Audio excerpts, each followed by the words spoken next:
Shalom, everybody. Welcome back to Wildly Unpopular. Let's talk about Sheol. You're listening to Morgan Cadwell with Wildly Unpopular, where we discuss all things wildly unpopular. This is going to get interesting. West Blaze Music. Eat, sleep, debunk the globe, repeat. Eat, sleep, debunk the globe, repeat. Once you go flat, you don't go back. Got a bunch of globes back at home up in the trash. I'm not even really tripping if I get laughed at, cause everybody here is about to get flat smacked.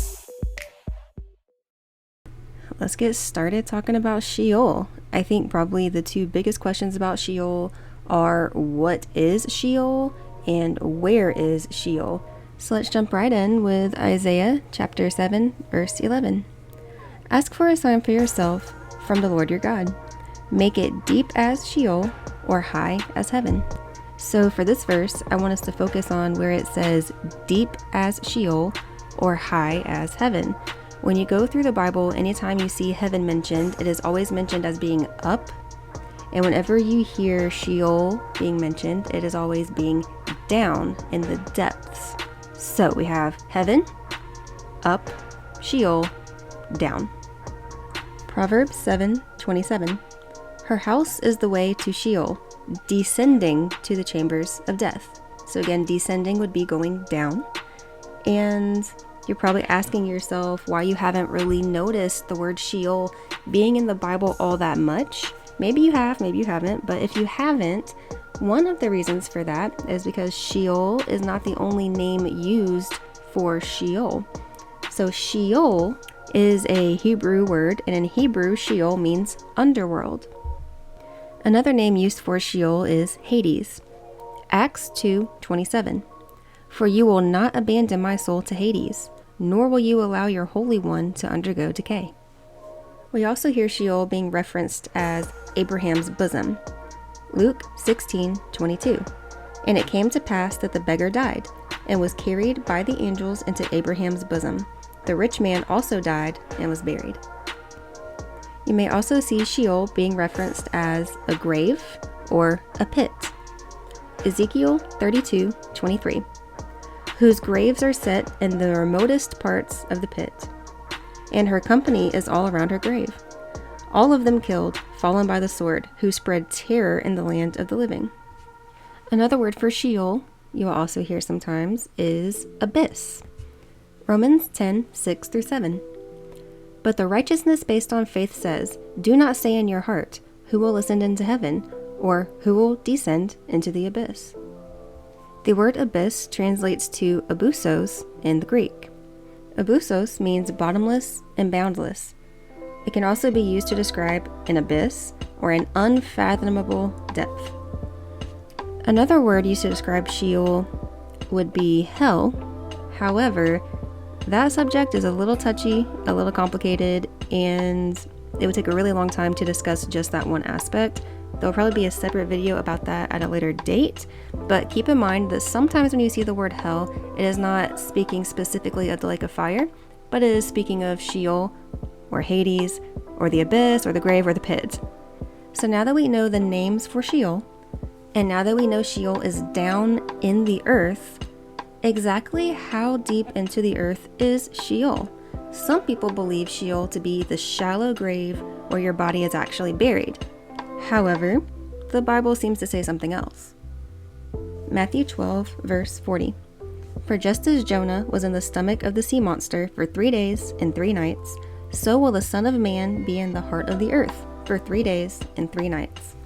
The heart of the earth sounds a little bit deeper than a shallow grave, in my personal opinion. But let's move forward. Psalm 63:9. But those who seek my life to destroy it will go into the depths of the earth. Proverbs 9:18. But little do they know that the dead are there, that her guests are deep in the realm of the dead. So far we've talked about it being in the heart of the earth, being in the depths of the earth. That abyss translates to bottomless or an unfathomable depth. So this does not sound like a shallow grave. So I guess the next question would be, what exactly is it?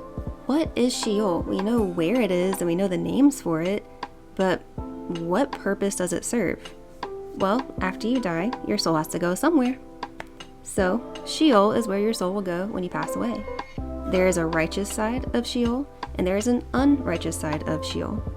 The righteous side of Sheol is described as a place of pleasant rest or sleep. Ephesians 5:14. For this reason it says, "Awake, sleeper, and arise from the dead, and Christ will shine on you." 2 Esdras 7:95. They understand the rest, which being gathered in their chambers, they now enjoy with great quietness, guarded by angels, in the glory that awaits them in the last days. 2 Esdras 7:85. They will see the dwelling places of the others guarded by angels with great quietness. So, if the righteous side of Sheol is sleep and rest and pleasant quietness, guarded by angels, which sounds lovely, right?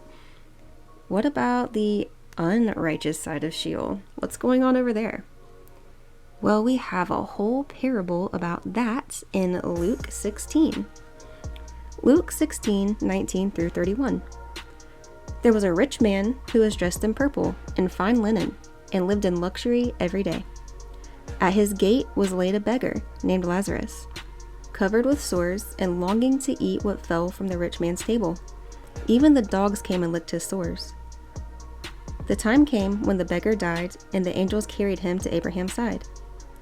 The rich man also died and was buried in Hades, where he was in torment. He looked up and saw Abraham far away, with Lazarus by his side. So he called to him, "Father Abraham, have pity on me, and send Lazarus to dip the tip of his finger in water and cool my tongue, because I am in agony in this fire." But Abraham replied, "Son, remember that in your lifetime you received your good things, while Lazarus received bad things. But now he is comforted here, and you are in agony. And besides all this, between us and you, a great chasm has been set in place, so that those who want to go from here to you cannot, nor can anyone cross over from there to us." He answered, "Then I beg you, Father, send Lazarus to my family, for I have 5 brothers. Let him warn them, so that they will not also come to this place of torment." Abraham replied, "They have Moses and the prophets. Let them listen to them." "No, Father Abraham," he said, "but if someone from the dead goes to them, they will repent." And he said to them, "If they do not listen to Moses and the prophets, they will not be convinced, even if someone rises from the dead." So it sounds like the unrighteous side of Sheol has quite a bit of torment going on. It doesn't sound like a great place. He's describing fire and agony and thirst, and he's not having a great time. And I'm sure this leads you to ask, if souls are going to Sheol, when do souls leave Sheol? That is an excellent question. Revelation 20:11 through 15. Then I saw a great white throne, and him who was seated on it. The earth and the heavens fled from his presence, and there was no place for them. And I saw the dead, great and small, standing before the throne, and books were opened. Another book was opened, which is the book of life. The dead were judged according to what they had done, as recorded in the books. The sea gave up the dead that were in it, and death and Hades gave up the dead that were in them. And each person was judged according to what they had done. Then death and Hades were thrown into the lake of fire. The lake of fire is the second death. Anyone whose name is not found written in the book of life was thrown into the lake of fire. Daniel 12:2. Multitudes who sleep in the dust of the earth will awake, some to everlasting life, others to shame and everlasting contempt. Job 14:12 through 14. So he lies down and does not rise, till the heavens are no more. People will not awake or be aroused from their sleep. If only you hide me in the grave and conceal me until your anger has passed. If only you would set a time and then remember me. If someone dies, will they live again? All the days of my hard service, I will wait for my renewal to come. John 11:24 through 26.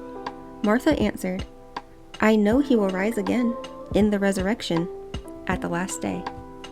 Revelation 20, 5-6. The rest of the dead did not come to life until the 1,000 years were completed. I'm going to read that part one more time. The rest of the dead did not come to life until the 1,000 years were completed. This is the first resurrection. Blessed and holy is the one who has a part in the first resurrection. Over these, the second death has no power, but they will be priests of God and of Christ, and will reign with him for 1,000 years. If you take part in the first resurrection, you will reign with him for 1,000 years. So let's go back to the beginning. The rest of the dead did not come to life until the 1,000 years were completed.